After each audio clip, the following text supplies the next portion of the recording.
Cash flow സ്റ്റേറ്റ്മെന്റിന്റെ preparation ആണ് ഈ വീഡിയോയിൽ നമ്മൾ ഡിസ്കസ് ചെയ്യുന്നത്. അപ്പോൾ കഴിഞ്ഞ ഒരു എക്സാമിന് 15 മാർക്കിന് ചോദിച്ചിട്ടുള്ള ഒരു ക്വസ്റ്റ്യൻ ആണ് ഇത്. അപ്പോൾ നമുക്ക് ബാലൻസ് ഷീറ്റ് തന്നിട്ടുണ്ട്. ഹൊറിസോണ്ടൽ ബാലൻസ് ഷീറ്റാണ് തന്നിരിക്കുന്നത്. നിങ്ങൾ കൂടുതലും വെർട്ടിക്കൽ ബാലൻസ് ഷീറ്റ് വെച്ചിട്ടുള്ള പ്രോബ്ലംസ് ആയിരിക്കും പ്രാക്ടീസ് ചെയ്തിട്ടുണ്ടാവുക. അപ്പോൾ എന്താ ഇവിടെ നമുക്ക് ലയബിലിറ്റീസ് തന്നിട്ടുണ്ട്, അസറ്റ്സ് തന്നിട്ടുണ്ട്, 2 വർഷത്തെ ബാലൻസ് നമുക്ക് തന്നിട്ടുണ്ട്. അപ്പം എന്തൊക്കെയാണ് ലയബിലിറ്റീസ് തന്നിരിക്കുന്നത് നോക്കാം. ക്യാപിറ്റൽ തന്നിട്ടുണ്ട്, ബാങ്ക് ഓവർ ഡ്രാഫ്റ്റ് തന്നിട്ടുണ്ട്. പക്ഷേ ഓപ്പണിംഗ് ബാലൻസും ക്ലോസിംഗ് ബാലൻസും സെയിം ആണ്. അപ്പം നമുക്ക് പ്രത്യേകിച്ച് അതിൻ്റെ ഒരു അഡ്ജസ്റ്റ്മെന്റ് ചെയ്യേണ്ട കാര്യമൊന്നുമില്ല. പിന്നെ ക്രെഡിറ്റേഴ്സ് തന്നിട്ടുണ്ട്, ഔട്ട്സ്റ്റാൻഡിങ് വേജസ് തന്നിട്ടുണ്ട്, പ്ലാന്റ് അസറ്റ്സിനകത്ത് പ്ലാന്റ് വരുന്നുണ്ട്, ലാൻഡ് വരുന്നുണ്ട്. ഇത് രണ്ടും ഫിക്സഡ് അസറ്റ്സ് ആണ്. അതുപോലെ ക്രെഡിറ്റേഴ്സും ഔട്ട്സ്റ്റാൻഡിങ് വേജസ് എന്ന് പറയുന്നത് കറന്റ് ലയബിലിറ്റീസ് ആണ്. അപ്പം അത് ഓർത്ത് വെക്കാം. പിന്നെ സ്റ്റോക്കും ഡെപ്റ്റേഴ്സും ക്യാഷും ഇതെന്ന് പറയുന്നത് കറന്റ് അസറ്റ് ആണ്. അപ്പം ക്യാഷ് ഫ്ലോ സ്റ്റേറ്റ്മെന്റ് പ്രിപ്പയർ ചെയ്യാൻ നേരം നമ്മൾ ഇത് രണ്ടിൻ്റെയും ഇൻക്രീസ് ആണോ ഡിക്രീസ് ആണോ എന്ന് വേണം കൺസിഡർ ചെയ്യാനായിട്ട്. ക്യാഷ് ബാലൻസ് നമ്മൾ ഏറ്റവും ലാസ്റ്റ് ആണ്, ക്യാഷ് ഫ്ലോ സ്റ്റേറ്റ്മെന്റിൽ ഏറ്റവും ലാസ്റ്റ് ആണ് നമ്മൾ എടുക്കുന്നത്. ഇനി അടുത്തത് അഡീഷണൽ ഇൻഫർമേഷൻ നോക്കാം. ക്വസ്റ്റ്യനകത്ത് എവിടെയും നമുക്ക് നെറ്റ് പ്രോഫിറ്റ് പറയുന്നില്ല. അപ്പം ക്യാപിറ്റൽ അക്കൗണ്ട് ചെയ്തിട്ട് വേണം നെറ്റ് പ്രോഫിറ്റ് കണ്ടുപിടിക്കാനായിട്ട്. അപ്പോൾ അഡീഷണൽ ഇൻഫർമേഷനകത്ത് നമുക്ക് പറയുന്നത് plant and machinery purchase earlier ₹4, 10,000 was sold for ₹7,000 during the year ended 31st March 2015. അപ്പോൾ എന്താ 10,000 രൂപയ്ക്ക് പണ്ട് വാങ്ങിച്ചിട്ടുള്ള ഒരു പ്ലാന്റ് ഒരു അസറ്റ് 7,000 രൂപയ്ക്കാണ് ഇപ്പോൾ വിറ്റിരിക്കുന്നത്. അപ്പോൾ 7,000 രൂപയാണ് നമുക്ക് ഇപ്പോൾ കിട്ടിയിരിക്കുന്ന പൈസ. അതിൻ്റെ ഡിപ്രീസിയേഷൻ എന്ന് പറയുന്നത് up to the point of sale. അപ്പം നമ്മൾ സെയിൽ നടത്തുന്ന വരെയുള്ള ഡിപ്രീസിയേഷൻ എന്ന് പറയുന്നത് 2,000 ആണ്. അപ്പം എന്താ 10,000 രൂപ ഉണ്ടായിരുന്ന ഒരു അസറ്റ് അതിന്റെ ഡിപ്രീസിയേഷൻ കഴിഞ്ഞിട്ടുള്ള വാല്യൂ എത്ര ആയിരിക്കും? അപ്പം 10,000 റുപ്പീസ് ഉണ്ടായിരുന്ന ഒരു അസറ്റ് ഡിപ്രീസിയേഷൻ കഴിഞ്ഞിട്ട് 8,000 റുപ്പീസ് ആണ് ഉള്ളത്. പക്ഷെ ഇത് വിറ്റപ്പം നമുക്ക് 7,000 രൂപയെ ക്യാഷ് ആയിട്ട് കിട്ടിയുള്ളൂ. അപ്പോൾ ഇവിടെ ലോസ് ഓൺ സെയിലാണോ പ്രോഫിറ്റ് ഓൺ സെയിലാണോ സംഭവിക്കുന്നത്? ലോസ് ഓൺ സെയിലല്ലേ. കാരണം 8,000 രൂപ ഉണ്ടായിരുന്ന ഒരു അസറ്റ് വിറ്റപ്പോൾ 7,000 രൂപയെ കിട്ടിയിട്ടുള്ളൂ എന്നതിൻ്റെ അർത്ഥം 7 കേട്ടോ.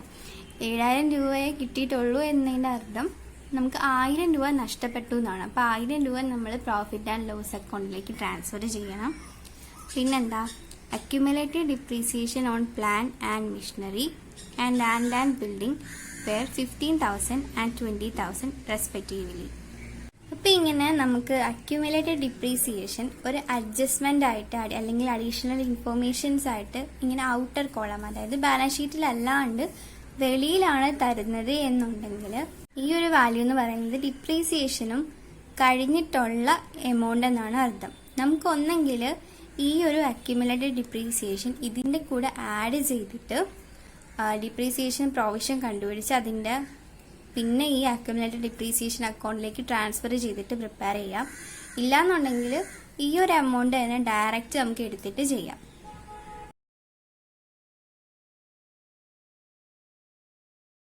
അപ്പോൾ ലയബിലിറ്റീസിന്റെ കൂട്ടത്തിലാണ് ഈ അക്യുമുലേറ്റഡ് ഡിപ്രീസിയേഷൻ വരുന്നത് എന്നുണ്ടെങ്കിൽ നിങ്ങൾ ഈ ഒരു പ്ലാന്റിന്റെയും ലാൻഡിന്റെയും വാല്യൂ എന്ന് പറയുന്നത് കോസ്റ്റ് ആയിരിക്കും. ഇത് വാങ്ങിച്ചപ്പോൾ ഉണ്ടായിരുന്ന വിലയായിരിക്കും നമുക്കിവിടെ തരുന്നുണ്ടാവുക. ശരിക്കുമുള്ള വില, അതായത് ഡിപ്രീസിയേഷൻ അത് ഇൻക്ലൂഡ് ചെയ്തിട്ടുണ്ടാവില്ല. അങ്ങനെ തരുമ്പോൾ നമ്മൾ പ്ലാന്റിന്റെയും ലാൻഡിന്റെയും സെപ്പറേറ്റ് അക്കൗണ്ട് ചെയ്തിട്ട് ഡിപ്രീസിയേഷൻ അക്യുമുലേറ്റഡ് ഡിപ്രീസിയേഷനിലേക്ക് ട്രാൻസ്ഫർ ചെയ്തിട്ട് വേണം ചെയ്യാനായിട്ട്. അപ്പോൾ ഇവിടെ ലയബിലിറ്റീസിന്റെ കൂട്ടത്തിലല്ല ഈ അക്യുമുലേറ്റഡ് ഡിപ്രീസിയേഷൻ വരുന്നത്. അതുകൊണ്ട് നമുക്ക് അക്യുമുലേറ്റഡ് ഡിപ്രീസിയേഷന്റെ പ്രത്യേകം ഒരു അക്കൗണ്ട് പ്രിപ്പയർ ചെയ്യേണ്ട കാര്യമില്ല. അപ്പം നിങ്ങൾ പ്രത്യേകം പ്രിപ്പയർ ചെയ്ത് നോക്കുമ്പോൾ ചിലപ്പം കിട്ടുന്നുണ്ടാവില്ല. കാരണം ഈ ഒരു എമൗണ്ട് കണ്ടില്ല, ഈ ഒരു 15,000-ഉം 20,000-ഉം കൂടെ ആഡ് ചെയ്തിട്ട് പ്ലാന്റിന്റെ ലാൻഡിന്റെയും അക്കൗണ്ട് പ്രിപ്പയർ ചെയ്യുമ്പോഴേ നമ്മൾ അങ്ങനെ സെപ്പറേറ്റ് അക്യുമുലേറ്റഡ് ഡിപ്രീസിയേഷൻ അക്കൗണ്ട് ചെയ്യേണ്ട കാര്യമുള്ളൂ. ഓക്കെ, ഒരുപാട് നിങ്ങൾ കൺഫ്യൂഷൻ ഒന്നും ആക്കണ്ട. അക്യുമുലേറ്റഡ് ഡിപ്രീസിയേഷൻ ഔട്ടർ കോളത്തിലാണ് തരുന്നത് എന്നുണ്ടെങ്കിൽ നിങ്ങളത് ചെയ്യാതിരിക്കുന്നത് നല്ലത്. ഈ പ്ലാന്റിന്റെ ബാലൻസ് ബ്രോട്ട് ഓൺ എന്ന് പറഞ്ഞിട്ട് 45,000 എടുക്കുക, ക്ലോസിംഗ് ബാലൻസ് എന്ന് പറഞ്ഞിട്ട് 69,000 എടുക്കുക. അതുപോലെ ലാൻഡിന്റെ അങ്ങനെ ചെയ്താൽ മാത്രം മതി. അതിൽ നിന്ന് കിട്ടുന്ന നമ്മുടെ ഡിപ്രീസിയേഷൻ നമുക്ക് ബാലൻസിങ് ഫിഗർ ആയിട്ടാണ് കിട്ടുന്നതെന്നുണ്ടെങ്കിൽ അത് P&Lലേക്ക് ട്രാൻസ്ഫർ ചെയ്താൽ മതി. അപ്പോൾ ഫസ്റ്റ് ഇവിടെ നെറ്റ് പ്രോഫിറ്റ് നമുക്ക് തരാത്തത് കൊണ്ട് തന്നെ നെറ്റ് പ്രോഫിറ്റ് കണ്ടുപിടിക്കണം. അപ്പോൾ നെറ്റ് പ്രോഫിറ്റ് കണ്ടുപിടിക്കാനായിട്ട് ഫസ്റ്റ് ക്യാപിറ്റലും ലയബിലിറ്റിയും എപ്പോഴും നമ്മൾ ബ്രോഡ് ഡൗൺ ചെയ്യുന്നത് ക്രെഡിറ്റ് സൈഡിലാണ്. അപ്പോൾ ബാലൻസ് ബ്രോഡ് ഡൗൺ എന്ന് പറഞ്ഞിട്ട് ക്യാപിറ്റലിൻ്റെ ഓപ്പണിംഗ് ബാലൻസ് എത്ര നമുക്ക് കിട്ടുന്നത് 1 lakh rupees, 1 lakh കാണിക്കാം. ക്ലോസിംഗ് ബാലൻസ് എത്ര കിട്ടുന്നത് 1,50,000 അത് കാണിക്കാം. അപ്പോൾ ഇതിൻ്റെ ബാലൻസിങ് ഫിഗർ ആയിട്ടുള്ള 50,000 ആണ് നമുക്ക് നെറ്റ് പ്രോഫിറ്റ് ആയിട്ട് കിട്ടുന്നത്. ഇനി നമുക്ക് പ്ലാൻഡ് അക്കൗണ്ട് ചെയ്യാം. അപ്പം നമ്മൾ ഈ ഒരു അക്യുമുലേറ്റഡ് ഡിപ്രീസിയേഷൻ നമ്മളുടെ ഡിപ്രീസിയേഷൻ ആയിട്ടാണ് കാണിക്കാനായിട്ട് പോകുന്നത്. ഓക്കെ, അപ്പോൾ പ്ലാൻഡ് അക്കൗണ്ട് വരയ്ക്കുക. ബാലൻസ് ബ്രോഡ് ഡൗൺ നമുക്ക് കിട്ടുന്നത് 45,000 വന്നിട്ടുണ്ട്, അത് കാണിക്കുക. അസറ്റ് ബ്രോഡ് ഡൗൺ ചെയ്യുന്നത് ഡെബിറ്റ് സൈഡിലാണ്. അതുപോലെ ലയബിലിറ്റീസും ക്യാപിറ്റലും ബ്രോഡ് ഡൗൺ ചെയ്യുന്നത് ക്രെഡിറ്റ് സൈഡിലാണ്. അപ്പോൾ ബ്രോഡ് ഡൗൺ ചെയ്യുക 45,000. ബാലൻസ് ക്യാരി ഡൗൺ 69,000 കാണിക്കുക. ഇനി നമ്മളോട് പറഞ്ഞിരിക്കുന്നത് പ്ലാന്റ് 10,000 രൂപ ഉണ്ടായിരുന്നൊരു പ്ലാന്റ് 7,000 രൂപയ്ക്ക് വിറ്റു. 2,000 രൂപയായിരുന്നു ഡിപ്രീസിയേഷൻ. നമ്മളത് കാര്യം പറഞ്ഞിട്ടുള്ളതാണ്. 8,000 രൂപയാണ് അപ്പോൾ ശരിക്കുള്ള അതിൻ്റെ വില. അപ്പോൾ ഈ 8,000 രൂപ ഉള്ള ഒരു പ്ലാന്റ് വിറ്റപ്പം 7,000 രൂപയെ കിട്ടുള്ളൂ. അപ്പോൾ നമ്മൾ ആ 7,000 രൂപ ക്യാഷ് കിട്ടിയതായിട്ട് കാണിക്കണം. അതുപോലെ അത് വിറ്റപ്പം ഉണ്ടായ നഷ്ടം ഉണ്ടല്ലോ, loss on sale of plant 1,000 rupees, അത് P&L അക്കൗണ്ടിലേക്ക് ട്രാൻസ്ഫർ ചെയ്യണം. ഇനി എന്താ ചെയ്യേണ്ടതെന്ന് വെച്ചാൽ ഈ ഒരു അക്യുമുലേറ്റഡ് ഡിപ്രീസിയേഷൻ ഉണ്ടല്ലോ, പ്ലാന്റിൻ്റെത് 15,000ഉം ബിൽഡിങ്ങിൻ്റെത് 20,000ഉം ആണ് നമുക്ക് കിട്ടുന്നത്. പ്ലാന്റിൻ്റെ ഡിപ്രീസിയേഷൻ 15,000 കാണിക്കുക. ഇതിൻ്റെ ടോട്ടൽ എടുക്കുക. ടോട്ടൽ എടുക്കുമ്പം നമുക്ക് ഇവിടെ ഒരു 47,000ൻ്റെ ബാലൻസ് കിട്ടും. ഇതെന്ത് കാണിക്കുക, പ്ലാൻ പർച്ചേസ്ഡ് എന്ന് പറഞ്ഞിട്ട് കാണിക്കുക. അപ്പോൾ ഇവിടെ ക്യാഷ് വന്നു കഴിഞ്ഞാൽ ഇത് സെയിൽസ് എന്നാണ് അർത്ഥം. നമ്മൾ എന്തെങ്കിലും വിൽക്കുമ്പോൾ നമുക്ക് ഇങ്ങോട്ടേക്ക് പൈസ കിട്ടിക്കഴിഞ്ഞാൽ അസറ്റിൻ്റെ സൈഡ് ക്രെഡിറ്റ് സൈഡിൽ വേണം ഈ ഒരു ക്യാഷിൻ്റെ എമൗണ്ട് കാണിക്കാനായിട്ട്. ഇനി നമ്മൾ പർച്ചേസ് ചെയ്യാന്നുണ്ടെങ്കിൽ ഡെബിറ്റ് സൈഡിലോട്ട് വേണം അത് എൻ്റർ ചെയ്യാനായിട്ട്. നമ്മൾ എന്തെങ്കിലും വിൽക്കുമ്പം നമുക്ക് നഷ്ടമാണ് വരുന്നത് എന്നുണ്ടെങ്കിൽ അത് ക്രെഡിറ്റ് സൈഡിലേക്ക് കാണിക്കുക. നമ്മൾ എന്തെങ്കിലും വിൽക്കുമ്പോൾ നമുക്ക് പ്രോഫിറ്റ് ആണ് ഉണ്ടാവുന്നത് എന്നുണ്ടെങ്കിൽ അത് ഡെബിറ്റ് സൈഡ് കാണിക്കാം. അപ്പോൾ ഈ ഒരു അസറ്റ് പ്ലാന്റ് എന്ന് പറയുന്ന അസറ്റ് നമ്മൾ വിറ്റപ്പോൾ നമുക്ക് പ്രോഫിറ്റ് ആണ് ഉണ്ടായത് എന്നുണ്ടെങ്കിൽ, അതായത് അതിന്റെ വാല്യൂവിനെ കാട്ടിലും നമുക്ക് ഇങ്ങോട്ടേക്ക് സെയിൽ ചെയ്തപ്പോൾ ക്യാഷ് കിട്ടി എന്നുണ്ടെങ്കിൽ പ്രോഫിറ്റ് അല്ലേ സംഭവിക്കുന്നത്. അങ്ങനെ പ്രോഫിറ്റ് സംഭവിക്കുന്നത് എന്നുണ്ടെങ്കിൽ ഇവിടെ വേണം P&L അക്കൗണ്ട് എന്ന് പറഞ്ഞിട്ട് അതിന് പ്രോഫിറ്റ് എമൗണ്ട് ട്രാൻസ്ഫർ ചെയ്യാനായിട്ട്. അടുത്തത് നമുക്ക് ലാൻഡ് അക്കൗണ്ട് പ്രിപ്പയർ ചെയ്യാം. അപ്പോൾ ഇവിടെ ലാൻഡിന്റെ ഓപ്പണിംഗ് ബാലൻസ് എന്ന് പറയുന്നത് 80,000ഉം ക്ലോസിംഗ് ബാലൻസ് എന്ന് പറയുന്നത് 95,500 ആണ്. ഇപ്പോൾ ലാൻഡ് അക്കൗണ്ടിന്റെ ഓപ്പണിംഗ് ബാലൻസ് ആയിട്ടുള്ള 80,000 നമ്മൾ ബാലൻസ് ബ്രോഡ് ഡൗൺ എന്ന് പറഞ്ഞിട്ട് കാണിക്കുക. Balance carry down 95,500, closing balance കാണിക്കുക. പിന്നെ ഇവിടെ അക്യുമുലേറ്റഡ് ഡിപ്രീസിയേഷൻ 20,000 വരുന്നുണ്ട്, അതിവിടെ കാണിക്കുക. ഇതിന്റെ ബാലൻസിങ് ഫിഗർ നമുക്ക് ക്യാഷ് എന്ന് പറഞ്ഞിട്ട് പർച്ചേസ് ആണ്. എത്ര രൂപയാണ് 35,500. പിന്നെ ഇവിടെ ക്വസ്റ്റ്യനിൽ നമുക്ക് പ്രൊവിഷൻ ഫോർ ടാക്സ് ഒന്നും അങ്ങനെ പ്രത്യേകിച്ച് പറയുന്നില്ല, പ്രപ്പോസൽ ഡിപെൻഡന്റ് ഒന്നും പറയുന്നില്ല. ഇതാണ് നമ്മുടെ ക്യാഷ് ഫ്ലോ സ്റ്റേറ്റ്മെന്റ്. ഇതിന്റെ സ്റ്റാർട്ടിങ് നെറ്റ് പ്രോഫിറ്റ് വെച്ചിട്ട് വേണം തുടങ്ങാനായിട്ട്. നമ്മൾ ക്യാപിറ്റൽ അക്കൗണ്ട് പ്രിപ്പയർ ചെയ്ത് തന്നെ നെറ്റ് പ്രോഫിറ്റ് കാണാൻ വേണ്ടിയിട്ടാണ്. അപ്പം നെറ്റ് പ്രോഫിറ്റ് നമുക്ക് കിട്ടുന്നത് 50,000 ആണ്. അപ്പം നമ്മുടെ ഡിപ്രീസിയേഷനും അതുപോലെ തന്നെ loss on sale of plant ആയിട്ടുള്ള 1,000 rupees ഉണ്ടല്ലോ, അതായത് ഇത് P&L അക്കൗണ്ടിലേക്കല്ലേ ട്രാൻസ്ഫർ ചെയ്തിരിക്കുന്നത്. നമ്മൾ ഏതൊരു അക്കൗണ്ട് പ്രിപ്പയർ ചെയ്യുമ്പോഴും P&L അക്കൗണ്ടിലേക്ക് എന്തെങ്കിലും ട്രാൻസ്ഫർ ചെയ്തിട്ടുണ്ടെങ്കിലും നമ്മൾ ഇവിടേക്ക് തിരിച്ച് ആഡ് ചെയ്യണം. ഈ സൈഡിലാണ് വരുന്നതെന്നുണ്ടെങ്കിൽ നമ്മൾ ആഡ് ചെയ്യുക, ഡെബിറ്റ് സൈഡിലേക്കാണ് വരുന്നതെന്നുണ്ടെങ്കിൽ അത് ലെസ് ചെയ്യുക. ഓക്കെ, അപ്പം ഡിപ്രീസിയേഷൻ ഓൺ പ്ലാന്റ് 15,000 ആണ് വരുന്നത്. നമ്മളിത് P&L അക്കൗണ്ടിലേക്കാണ് ട്രാൻസ്ഫർ ചെയ്യേണ്ടത്. ഡിപ്രീസിയേഷൻ എന്ന് പറഞ്ഞിട്ട് നിങ്ങൾ P&L അക്കൗണ്ട് എന്ന് വേണം കാണിക്കാനായിട്ട്. അക്യുമുലേറ്റഡ് ഡിപ്രീസിയേഷൻ അക്കൗണ്ടാണ് പ്രിപ്പയർ ചെയ്യുന്നത് എന്നുണ്ടെങ്കിൽ ഡയറക്റ്റ് ആയിട്ട് P&L അക്കൗണ്ടിലേക്ക് അത് ട്രാൻസ്ഫർ ചെയ്യാം. ലാൻഡിന്റെ ഡിപ്രീസിയേഷൻ എന്ന് പറഞ്ഞാൽ 20,000 ആണ്, അത് നമ്മൾ ആഡ് ചെയ്യുക. പിന്നെ loss on sale of plant എന്ന് പറഞ്ഞാൽ നമുക്കൊരു 1,000 rupees ഉണ്ടായിരുന്നല്ലോ, അത് P&Lലേക്ക് ട്രാൻസ്ഫർ ചെയ്താണ് ഇവിടെ ആഡ് ചെയ്യുന്നത്. വേറെ നമുക്ക് പ്രത്യേകിച്ച് അഡ്ജസ്റ്റ്മെന്റ്സ് ഒന്നും വരുന്നില്ല. അതുകൊണ്ട് ഇതെല്ലാം കൂടെ ആഡ് ചെയ്യുമ്പോൾ നമുക്ക് operating profit before working capital changes എന്ന് പറഞ്ഞിട്ട് 86,000 കിട്ടും. ഇനി വർക്കിംഗ് ക്യാപിറ്റൽ ഉണ്ടായ ചേഞ്ചസ്, അതായത് ക്രെഡിറ്റേഴ്സ് കൂടിയോ അതുപോലെ അസറ്റ് കൂടിയോ ക്രെഡിറ്റേഴ്സ് കുറഞ്ഞോ ആ കാര്യങ്ങളൊക്കെ നമ്മൾ നോക്കിയിട്ട് വേണം ചെയ്യാനായിട്ട്. അപ്പം നമുക്ക് കറണ്ട് അസറ്റും കറണ്ട് ലയബിലിറ്റീസിലും വ്യത്യാസം എന്തൊക്കെയാ വന്നേന്ന് നോക്കാം. ഇപ്പൊ ഫസ്റ്റ് ക്രെഡിറ്റേഴ്സ് നോക്കാം. ക്രെഡിറ്റേഴ്സ് ഇവിടെ 1000 റുപ്പീസ് അത്ര 24,000 ഉണ്ടായിരുന്ന ക്രെഡിറ്റേഴ്സ് ക്ലോസിംഗ് ബാലൻസ് ആയപ്പം 1000 ആയിട്ട് കൂടി. അപ്പൊ ആ ഒരു ഇൻക്രീസ് ക്രെഡിറ്റേഴ്സ് ഇൻക്രീസ് ചെയ്യുമ്പോൾ നമ്മൾ എന്ത് ചെയ്യും, അത് ആഡ് ചെയ്യണം. അപ്പൊ ഇത് ആഡ് ചെയ്യുക. ഇനി ഔട്ട്സ്റ്റാൻഡിംഗ് വേജസ് കൂടി. ഔട്ട്സ്റ്റാൻഡിംഗ് വേജസ് കറന്റ് ലയബിലിറ്റി ആണ്. കറന്റ് ലയബിലിറ്റിയും കൂടിക്കഴിഞ്ഞാൽ നമ്മൾ എന്ത് ചെയ്യും, അപ്പൊ ഔട്ട്സ്റ്റാൻഡിംഗ് വേജസ് കൂടിക്കഴിഞ്ഞാൽ നമ്മൾ എന്ത് ചെയ്യണം, ആഡ് ചെയ്യണം. ഇനി അടുത്തത് കറന്റ് അസറ്റ് നോക്കാം. ഇവിടെ സ്റ്റോക്ക് 5,000 റുപ്പീസ് കൂടി, ഡെപ്റ്റേഴ്സ് 12,000 കൂടി. അപ്പൊ ഇൻക്രീസ് ഇൻ സ്റ്റോക്കും ഡിക്രീസ് ഇൻ ഡെപ്റ്റേഴ്സ് എന്ന് പറയുന്നത് രണ്ടും നമ്മൾ ലെസ് ചെയ്യേണ്ട കാര്യമാണ്. അത് രണ്ടും ലെസ് ചെയ്യാം. ഇനി എന്താ ചെയ്യേണ്ടതെന്ന് വെച്ചാൽ ഇതിന്റെ എല്ലാത്തിനും ടോട്ടലാണ്, അതായത് operating profit before working capital ചേഞ്ചസും ഈ എമൗണ്ട്സിന്റെ എല്ലാത്തിനും ടോട്ടൽ കണ്ടിട്ട് നമ്മൾ ഇവിടെ എഴുതുക ക്യാഷ് ജനറേറ്റഡ് ഫ്രം ഓപ്പറേഷൻ. ഇതൊരു പോസിറ്റീവ് ഫിഗർ ആയതുകൊണ്ടാണ് ജനറേറ്റഡ് എന്ന ടേം ഉപയോഗിച്ചിരിക്കുന്നത്. നെഗറ്റീവ് ഫിഗർ ആണെങ്കിൽ cash lost in operating activities എന്നാണ് കൊടുക്കാനായിട്ട്. ഇനി ഇൻകം ടാക്സ് പെയ്ഡ് കാണിക്കുക. ഇൻകം ടാക്സ് പെയ്ഡ് നമുക്ക് ക്വസ്റ്റ്യനിൽ പറയുന്നില്ല, അതുകൊണ്ട് ഒന്നും കൊടുക്കണ്ട. ഇനി എന്താ ചെയ്യാൻ, cash flow from operating activities എന്ന് പറഞ്ഞിട്ട് ഔട്ടർ എമൗണ്ട് കോളത്തിൽ വേണം ഇത് എഴുതാനായിട്ട്. ഇനി നെക്സ്റ്റ് നമുക്ക് ഇൻവെസ്റ്റിംഗ് ആക്ടിവിറ്റീസ് എന്തൊക്കെയാ വരുന്നതെന്ന് നോക്കാം. അപ്പൊ ഇൻവെസ്റ്റിംഗ് ആക്ടിവിറ്റീസിൽ എന്തൊക്കെയാ വരുന്നത്, നമ്മൾ ഫിക്സഡ് അസറ്റ് വിൽക്കുകയോ വാങ്ങുകയോ ചെയ്യുമ്പോഴോ അല്ലെങ്കിൽ ഡിവിഡൻഡ് ഇങ്ങോട്ടേക്ക് റിസീവ് ചെയ്യുകയോ അല്ലെങ്കിൽ ഇൻട്രസ്റ്റ് കിട്ടിക്കഴിഞ്ഞാലാണ് നമ്മൾ ഇൻവെസ്റ്റിംഗ് ആക്ടിവിറ്റീസ് രണ്ടല്ലേ നമ്മൾ കാണിക്കേണ്ടത്. അപ്പൊ ഇവിടെ ഫിക്സഡ് അസറ്റ് നമ്മൾ വാങ്ങിക്കുകയും ചെയ്യുന്നുണ്ട്, അതുപോലെ വിൽക്കുകയും ചെയ്യുന്നുണ്ട്. എന്തൊക്കെയാണ് വാങ്ങിക്കുന്നത്, ലാൻഡ് വാങ്ങിക്കുന്നുണ്ട് 47,000 രൂപയ്ക്ക്, ലാൻഡ് വാങ്ങിക്കുന്നുണ്ട് 35,500 രൂപയ്ക്ക്.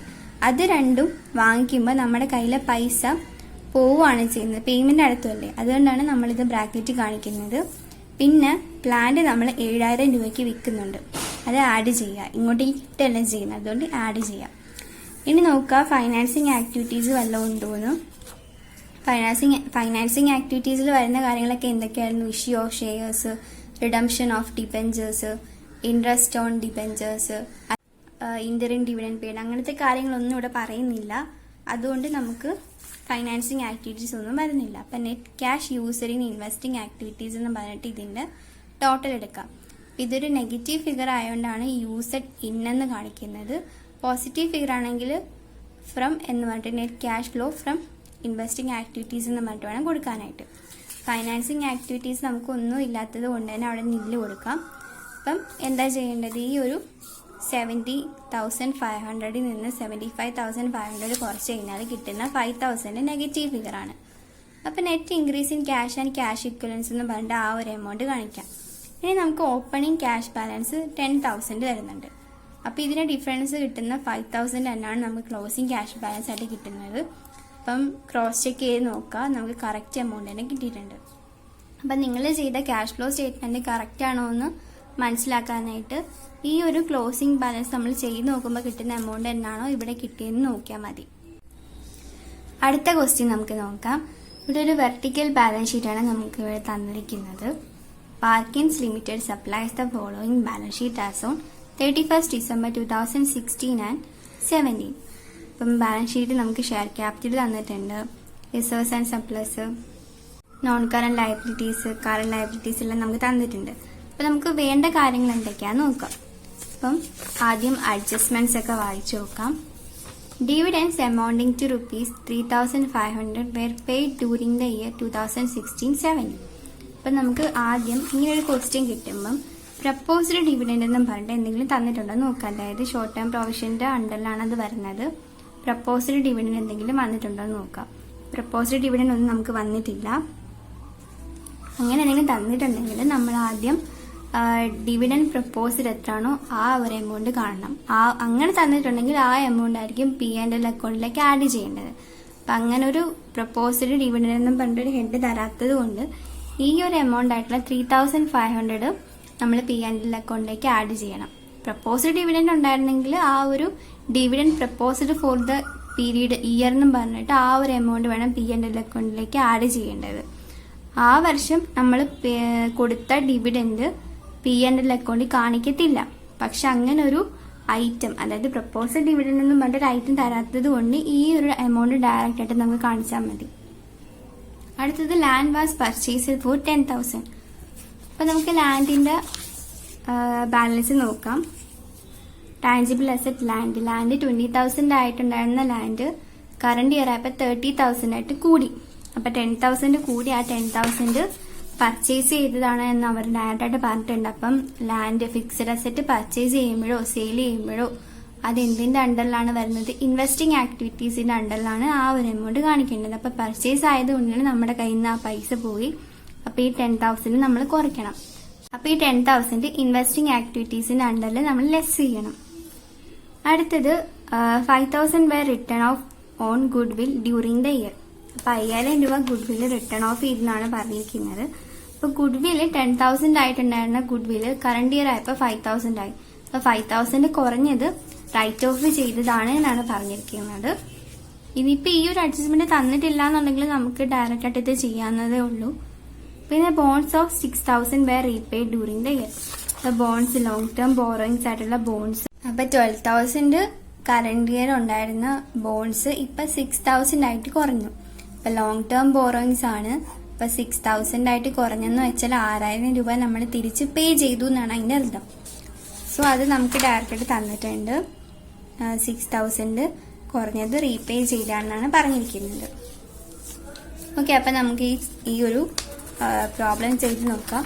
പിന്നെ നിങ്ങൾ ശ്രദ്ധിക്കേണ്ടത് ലോങ് ടേം ബോറോയിങ്സിന്റെ ഹെഡിനകത്ത് ഇങ്ങനെ bracket 10% of bonds, 10% of mortgage loans, 10% of debentures, അങ്ങനെ എന്തെങ്കിലും പെർസെൻറ്റേജ് എന്ന് പറഞ്ഞ് തന്നിട്ടുണ്ട് എന്നുണ്ടെങ്കിൽ അതിന്റെ ആ ഒരു എമൗണ്ട് നമ്മൾ ഇൻട്രസ്റ്റ് പെയ്ഡ് ഓൺ ബോൺസ് എന്ന് പറഞ്ഞിട്ട് കാണിക്കണം. അപ്പോൾ 10% ഓഫ് ബോൺസ് എന്ന് പറഞ്ഞ് തന്നിട്ടുണ്ട്. അപ്പോൾ ക്ലോസിംഗ് ബാലൻസ് ആയിട്ടുള്ള 6,000 അണ്ടറിൽ വേണം നമ്മളിത് കണ്ടുപിടിക്കാനായിട്ട്. ഇപ്പൊ 10% ഓഫ് ഡിബെഞ്ചേഴ്സ് എന്നാണ് തന്നിരിക്കുന്നത് എന്നുണ്ടെങ്കിൽ ക്ലോസിംഗ് ബാലൻസ് ഉണ്ടെങ്കിൽ നമ്മൾ ആ ക്ലോസിംഗ് ബാലൻസിന്റെ എത്രയാണോ പെർസെൻറ്റേജ് തന്നിരിക്കുന്നത് ആ ഒരു പെർസെൻറ്റേജ് വെച്ചിട്ട് നമ്മൾ ഇൻട്രസ്റ്റ് കാണിക്കുക. അപ്പൊ interest on long term borrowings നമ്മൾ എപ്പോഴും P&Lലേക്ക് തിരിച്ച് ആഡ് ചെയ്യേണ്ട ഒരു കാര്യമാണ്. അതുപോലെ ഫൈനാൻസിങ് ആക്ടിവിറ്റീസിൽ നമ്മൾ ലെസ് ചെയ്യേണ്ട ഒരു കാര്യവുമാണ്. പിന്നെ ശ്രദ്ധിക്കേണ്ടത്, നമുക്ക് ബാങ്ക് ലോൺ എന്നൊരു ഹെഡാണ് തരുന്നതെന്നുണ്ടെങ്കിൽ അതിന്റെ ഇൻട്രസ്റ്റ് നമ്മൾ കാണിക്കേണ്ട ആവശ്യമില്ല, അത് എടുക്കണ്ട. അപ്പൊ ക്യാഷ് ഫ്ലോ സ്റ്റേറ്റ്മെന്റ് നമ്മൾ വരയ്ക്കുക. Cash flow statement for the year ended 31 March 2017.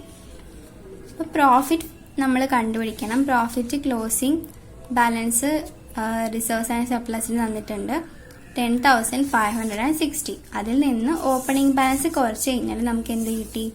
Net profit before tax അല്ലെങ്കിൽ net profit for the year കിട്ടി. ഇനി അഡ്ജസ്റ്റ്മെന്റ്സ് ഒക്കെ നമ്മൾ ആഡ് ചെയ്യണം. അപ്പം ഫസ്റ്റ് അഡ്ജസ്റ്റ്മെന്റ് എന്ന് പറയുന്നത് നേരത്തെ പറഞ്ഞ പോലെ തന്നെ 10% ഓഫ് ബോൺസ്. അപ്പൊ 6,000ന്റെ 10% എന്ന് പറയുന്നത് 600 ആണ്. അത് നമ്മൾ ആഡ് ചെയ്യണം. പിന്നെ ഗുഡ്വിൽ റിട്ടേൺ ഓഫ് വരുന്നുണ്ട്. ഗുഡ്വിൽ നമ്മൾ 10,000 ആയിട്ടുള്ള ഗുഡ്വില് 5,000 ആയിട്ട് കുറഞ്ഞു. അപ്പൊ റൈറ്റ് ഓഫ് ചെയ്യണം. Goodwill return of 5,000. പിന്നെ ഡിവിഡൻഡ് ഇവിടെ ഡയറക്റ്റ് ആയിട്ട് നമുക്ക് തന്നിട്ടുണ്ട്. പ്രപ്പോസ്ഡ് ഡിവിഡൻഡ് ഇല്ലാത്തത് കൊണ്ട് തന്നെ നമ്മൾ ഈ തന്നിരിക്കുന്ന ഡിവിഡൻഡ് 3,500 ഡയറക്റ്റ് ആയിട്ട് നമ്മളിവിടെ ആഡ് ചെയ്യണം. അപ്പൊ നമുക്ക് എന്ത് കിട്ടി? Operating profit before working capital changes എന്ന് പറഞ്ഞിട്ട് ഇതിന് ടോട്ടൽ എല്ലാം കൂടെ കാണിക്കുക. ഇനി എന്ത് ചെയ്യണം? വർക്കിംഗ് ക്യാപിറ്റൽ ഉണ്ടായ ചേഞ്ചസ് നമ്മൾ കണ്ടുപിടിക്കണം. അപ്പൊ കറന്റ് അസറ്റിലും കറന്റ് ലയബിലിറ്റീസിലും എന്തൊക്കെ വ്യത്യാസമാണ് വന്നതെന്ന് നോക്കണം.